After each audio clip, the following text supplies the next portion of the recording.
Welcome back to Riya Rithu lifestyle. நாம் இன்றைக்கி chicken biryani எப்படி செய்யலான்னு பார்க்கலாம் வாங்க. இப்படி செஞ்சு பாருங்கள், ஊரே மணக்கும், அவ்வளோ டேஸ்ட்டாக இருக்கும், செம்ம சூப்பராக இருக்கும்.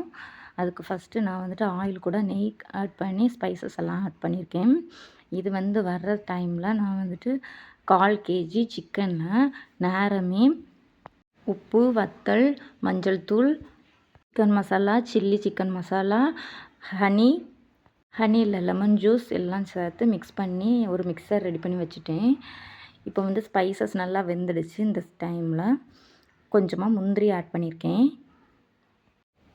இது கூட கொஞ்சமாக கிறிஸ்மஸ் பழம் ஆட் பண்ணிக்கோங்க. நல்லா மிக்ஸ் பண்ணிக்கோங்க. கிறிஸ்மஸ் பழமும் முந்திரியும் நல்லா வதங்கி வரட்டும். பொரிஞ்சு வந்துடுச்சு. அடுத்து இந்த ஸ்டேஜில் நாம் ஸ்லைஸாக கட் பண்ண ஒரு 3 பெரிய உள்ளி 3 பெரிய உள்ளி ஆட் பண்ணியிருக்கேன். இது நல்லா வதங்கி வரட்டும். பொன்னிறமாக வதங்குறது வரைக்கும் நல்லா வதக்கி எடுத்துக்கோங்க. இந்த ஸ்டேஜில் நாம் வதங்கி வந்துடுச்சு. இஞ்சி பூண்டு பேஸ்ட் ஆட் பண்ணியிருக்கேன். இஞ்சி பூண்டு பேஸ்ட்டு நல்லா வதங்கி பச்சை வாசனை போனதுக்கப்புறமா 2 பழுத்த தக்காளி, 4 பச்சை மிளகாய் ஆட் பண்ணியிருக்கேன். இதை நல்லா வதக்கி எடுத்துக்கலாம். நல்லா வதக்கிக்கலாம். இந்த ஸ்டேஜில் நாம் ஒரு கைப்பிடி அளவுக்கு மல்லித்தலையும் புதினாவும் ஆட் பண்ணி நல்லா வதக்கி எடுத்துக்கலாம். கைவிடாமல் நல்லா கிளறிக்கோங்க. அடுத்து இந்த ஸ்டேஜில் நம்ம ஊற வச்சுருக்க சிக்கனை அப்படியே ஆட் பண்ணிக்கலாம். உள்ளே ஆட் பண்ணிவிட்டு நல்லா மிக்ஸ் பண்ணி விட்டுருங்க கை வச்சு. சிக்கனில் நிறையா தண்ணி சத்து இருக்கிறதுனால கொஞ்சம் வதங்கினதுக்கப்புறம் தன்னால் தண்ணி ஊறி வரும். கைவிடாமல் நல்லா கிளறிட்டே இருங்க. அப்புறமா இந்த ஸ்டேஜில் நம்ம கொஞ்சமாக தயிர் விட்டுக்கலாம். தயிர் விட்டு நல்லா மிக்ஸ் பண்ணி எடுத்துக்கோங்க. நல்லா மிக்ஸ் பண்ணி எடுத்துக்கோங்க. அடுத்து இந்த ஸ்டேஜில் 1/2 சைஸ் லெமன் பிழிஞ்சு விட்டுருக்கேன். இதையும் நல்லா பிழிஞ்சு விட்டுட்டு நல்லா மிக்ஸ் பண்ணி விட்டுருங்க.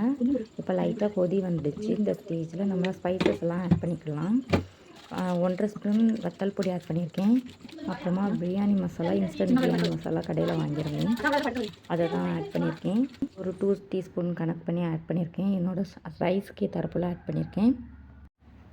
நெக்ஸ்ட்டு சிக்கன் மசாலா பொடி ஆட் பண்ணியிருந்தேன். ஆக்சுவலாக அது வீடியோ எடுக்க மிஸ் பண்ணிட்டேன். இதை நல்லா மிக்ஸ் பண்ணி கலந்து விட்டுக்கிடுங்க. இந்த ஸ்டேஜில் நான் நல்லா திருவி ஃபஸ்ட்டு பால் எடுத்து வச்சுருந்தேன்.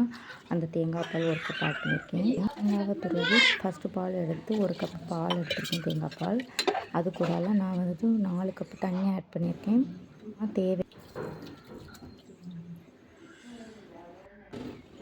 உப்பு நல்லா ஆட் பண்ணி மிக்ஸ் பண்ணி தண்ணியை விட்டு கொதிக்க விட்டாச்சு. இந்த ஸ்டேஜில் நம்ம அரிசி ஆட் பண்ணிக்கலாம். அரிசி ஒரு 1/2 அன் ஹவர் முன்னாடியே நான் ஊற வச்சு எடுத்துருந்தேன். இந்த அரிசியும் உள்ள கூடலாம் ஆட் பண்ணிக்கலாம். நல்லா ஆட் பண்ணிவிட்டு நல்லா மிக்ஸ் பண்ணி விட்டுருங்க.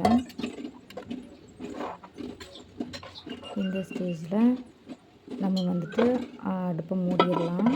மூடிட்டு விசில் வச்சிடலாம். ஸ்லோ ஃப்ளேமில் ஒரு விசில் வச்சு நான் எடுத்திருக்கேன்.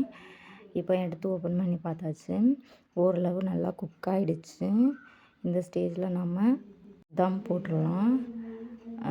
இதை ஃபஸ்ட் பக்கத்தில் ஒரு தோசைக்கல் எடுத்துக்கிட்டேன்.